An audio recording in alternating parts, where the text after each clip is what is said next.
9 to 5 ಟ್ರ್ಯಾಪ್ನಲ್ಲಿ ನೀವು ಸಿಕ್ಕಾಕೊಂಡಿದ್ದೀರಿ ಅಂತ ನಿಮ್ಗೆ ಅನಿಸ್ತಿಲ್ವಾ? ವಿಶ್ವದ 32% GDPಗೆ ಭಾರತ ಕೊಡುಗೆ ಕೊಡ್ತಾ ಇತ್ತು, ಅತ್ಯಂತ ಶ್ರೀಮಂತ ರಾಷ್ಟ್ರ. ನಾವು ಬಹಳ ಸ್ಕಿಲ್ಫುಲ್ ಇದ್ವಿ, ಶಕ್ತಿ ಇತ್ತು, ಬುದ್ಧಿವಂತಿಕೆ ಇತ್ತು, ಎಲ್ಲವನ್ನು ಹೈಜಾಕ್ ಮಾಡಲಾಯಿತು. ಮಾಡರ್ನ್ ಎಜುಕೇಶನ್ ಸಿಸ್ಟಮ್ ಅನ್ನೋ ಹೆಸರಲ್ಲಿ TB ಮೆಕ್ಯಾಲೆ ಅದನ್ನ ಹೇರಿದ್ರು. ನಾನು ಬಿಸ್ನೆಸ್ ಮಾಡಬಹುದಾ ಅಂತ ಡೌಟ್ನಲ್ಲಿ ಬಂದವರು ನಾನು ಬಿಸ್ನೆಸ್ ಕಟ್ತೀನಿ ಅಂತ ಕಾನ್ಫಿಡೆಂಟ್ ಆಗಿ ವರ್ಕ್ಶಾಪ್ನಿಂದ ಹೊರ ನಡೆದಿದ್ದಾರೆ. ನೀವು ಹೈಜಾಕ್ ಆಗಿದ್ದೀರಾ. ನೀವು ಅಂದ್ರೆ ಫಿಸಿಕಲಿ ಅಲ್ಲ, ನಿಮ್ಮ ಬ್ಯಾಂಕ್ ಅಕೌಂಟ್ ಕೂಡ ಅಲ್ಲ, ನಿಮ್ಮ ಆಲೋಚನೆಗಳು, ನಿಮ್ಮ ಕನಸು. ಒಂದ್ಸತಿ ಯೋಚನೆ ಮಾಡಿ ನೋಡಿ, 9 to 5 ಟ್ರ್ಯಾಪ್ನಲ್ಲಿ ನೀವು ಸಿಕ್ಕಾಕೊಂಡಿದ್ದೀರಿ ಅಂತ ನಿಮ್ಗೆ ಅನಿಸ್ತಿಲ್ವಾ? ಭಾರತ ಒಂದು ಕಾಲದಲ್ಲಿ ವಿಶ್ವದ ಅತ್ಯಂತ ಶ್ರೀಮಂತ ರಾಷ್ಟ್ರ ಆಗಿತ್ತು. ನಾವೆಲ್ಲರೂ ಸ್ವತಂತ್ರವಾಗಿದ್ವಿ, ಆಂಟ್ರಪ್ರನ್ಯೂರ್ಸ್ ಆಗಿದ್ವಿ, ಕ್ರಿಯೇಟರ್ಸ್ ಆಗಿದ್ವಿ, ಹೊಸತನ್ನೇನೋ ಕಂಡು ಹಿಡಿತಾ ಇದ್ವಿ. ಕುಟುಂಬದ ಒಂದು ವ್ಯವಹಾರ ಅಂತ ಇರ್ತಿತ್ತು, ಜನರೇಷನ್ ಅದನ್ನ ಉದ್ಧರಿಸ್ಕೊಂಡು ಹೋಗ್ತಾ ಇತ್ತು. ವಿಶ್ವದ 32% GDPಗೆ ಭಾರತ ಕೊಡುಗೆ ಕೊಡ್ತಾ ಇತ್ತು, ಅತ್ಯಂತ ಶ್ರೀಮಂತ ರಾಷ್ಟ್ರ. ಈಗ ಡೆವಲಪಿಂಗ್ ನೇಷನ್, ವಿಶ್ವದ 4ನೇ ಅತಿ ದೊಡ್ಡ ಎಕಾನಮಿ ಅಂತ ಖುಷಿ ಪಡ್ತೀವಲ್ವಾ, ಇದಕ್ಕಿಂತ ತುಂಬಾ ಎತ್ತರದಲ್ಲಿ ಭಾರತ ಇತ್ತು. ಹಾಗಾದ್ರೆ ಸಮಸ್ಯೆ ಆಗಿದ್ದೆಲ್ಲಿ? ನಾವೆಲ್ಲ ಉದ್ಯಮಶೀಲರಾಗಿದ್ವಿ, ಉದ್ಯೋಗದ ಟ್ರ್ಯಾಪ್ಗೆ ಸಿಕ್ಕಾಕೊಳ್ಳೋ ಥರದ್ದು ಏನಾಯಿತು? ಇದನ್ನೇ ನಾನು ಹೈಜಾಕ್ ಅಂತ ಹೇಳಿದ್ದು.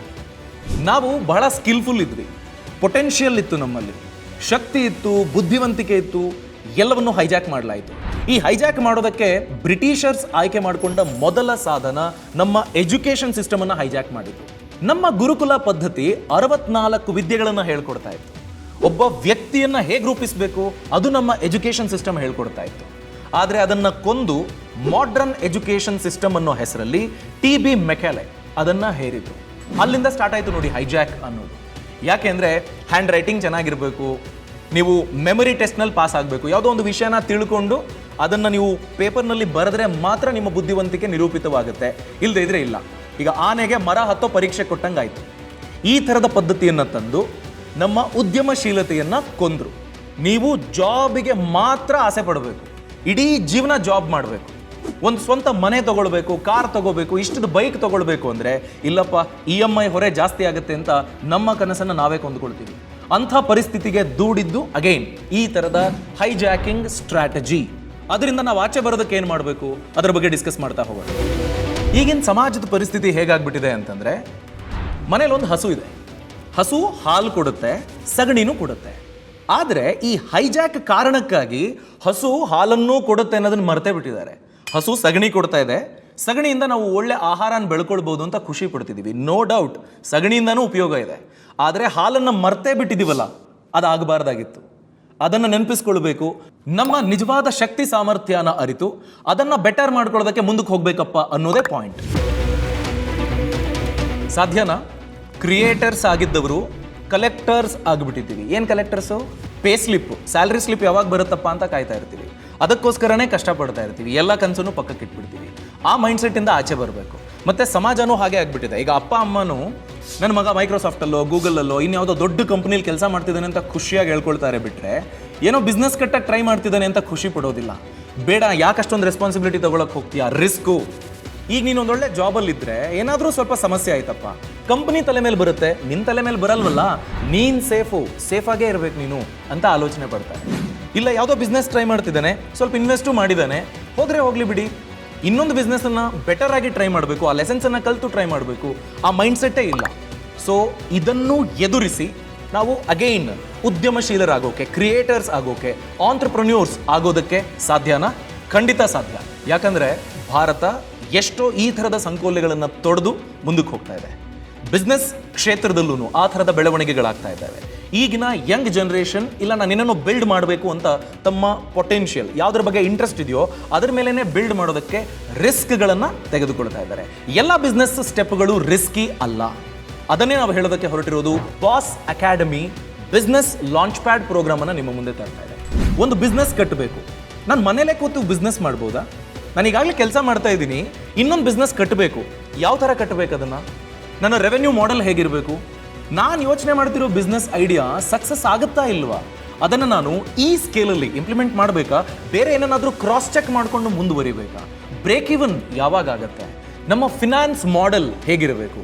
ಎಷ್ಟು ಇನ್ವೆಸ್ಟ್ ಮಾಡಬೇಕು, ಎಲ್ಲಿಂದ ಹಣ ಹೊಂದಿಸ್ಕೊಳ್ಬೇಕು, ಗೌರ್ಮೆಂಟ್ ಲೋನಿಗೆ ಹೋಗ್ಲಾ, ನನ್ನ ಸೇವಿಂಗ್ಸ್ ಅಮೌಂಟನ್ನು ನನ್ನ ಹಾಕ್ಲಾ, ಪಾರ್ಟ್ನರ್ಶಿಪ್ ಮುಖೇನ 10 ಜನ ಸೇರ್ಕೊಂಡು ಈ ಬಿಸ್ನೆಸ್ಸನ್ನು ಮಾಡಬಹುದಾ, ಯಾವ ಲೀಗಲ್ ಸ್ಟ್ರಕ್ಚರನ್ನು ಆಯ್ಕೆ ಮಾಡ್ಕೊಳ್ಬೇಕು, ಸೋಲ್ ಪ್ರೊಪ್ರೈಟರ್ಶಿಪ್, 1% ಕಂಪನಿನ, ಲಿಮಿಟೆಡ್ ಲಯಬಿಲಿಟಿ ಪಾರ್ಟ್ನರ್ಶಿಪ್, ಈ ಎಲ್ಲದರ ಬಗ್ಗೆ ಡೀಟೇಲ್ ಆಗಿ ಈ ಒಂದು ದಿನದ ವರ್ಕ್ಶಾಪ್ನಲ್ಲಿ ನೀವು ಕಲಿಬಹುದು.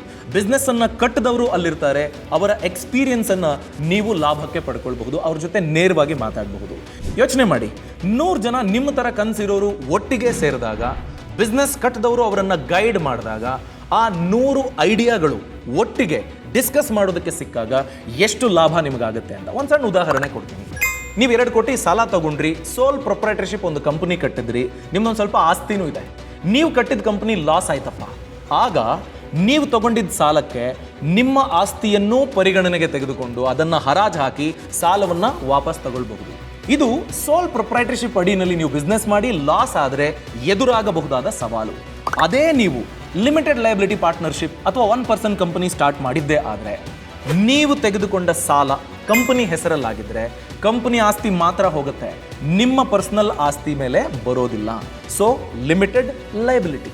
ಈ ಥರದ ಎಷ್ಟೋ ವಿಚಾರಗಳನ್ನು ನಿಮ್ಮ ಬಿಸ್ನೆಸ್ಸನ್ನು ಕಟ್ಟೋದಕ್ಕೆ ನೆಕ್ಸ್ಟ್ ಲೆವೆಲ್ಗೆ ತೆಗೆದುಕೊಂಡು ಹೋಗೋದಕ್ಕೆ ಬೇಕಾದ ಪ್ರಾಕ್ಟಿಕಲ್ ವಿಷಯಗಳನ್ನು ಈ ವರ್ಕ್ಶಾಪ್ನಲ್ಲಿ ನಾವು ಡಿಸ್ಕಸ್ ಮಾಡ್ತೀವಿ.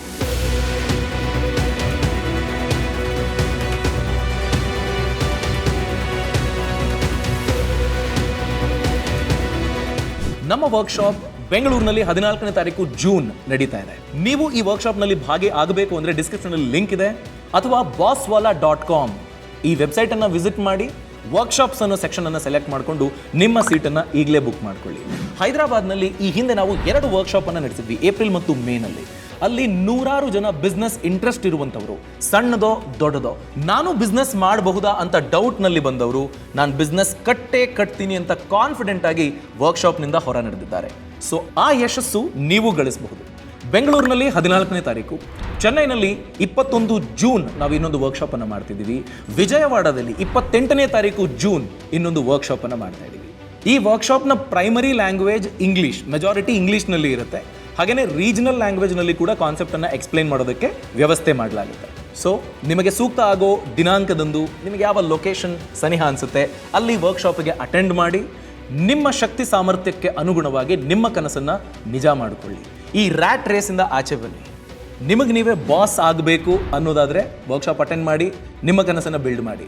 ಇಲ್ಲ ಹೈಜಾಕ್ಡ್ ಲೈಫು ಒಂಥರ ಚೆನ್ನಾಗಿದೆ, ಹೀಗೇ ಇದ್ಬಿಡ್ತೀನಿ, ನಾನು ಕಂಪನಿ ಕೆಲಸನೇ ನೆಚ್ಕೊಂಡು ಜೀವನ ಪೂರ್ತಿ ಆ ಭಯದಲ್ಲೇ ಇರ್ತೀನಿ ಅನ್ನೋದಾದರೆ ಫೈನ್, ಅದು ನಿಮ್ಮ ಆಯ್ಕೆಗೆ ಬಿಟ್ಟ ವಿಚಾರ.